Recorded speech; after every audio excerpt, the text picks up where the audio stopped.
Tuldak! Wag!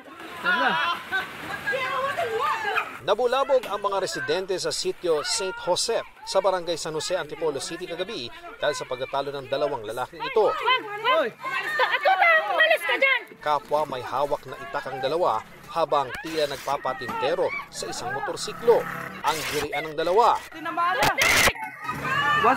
Nauwi sa pagkakataga ng kanang pisngi ng 39 anyos sa biktimang si Rodel Zonyo. Mabilis na tumakas ang suspect na si Fresardo Verano habang ang duguan si Zonyo agad dinala sa ospital. Sa pag-iimbestiga ng Antipolo City Police, lumalabas sa magkainuman daw ang dalawa. Nakalabas na ng ospital ngayong araw ang biktima. Nawala yung wallet niya po. Ako yung pinagbibintihan niya.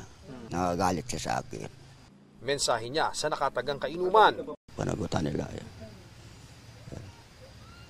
Yung ginawa nila sa akin. Patuloy na pinaghahanap si Verano na sasampahan ng reklamong frustrated homicide ng pulisya. Para sa GMA Integrated News, ako si Ian Cruz, ang inyong saksi.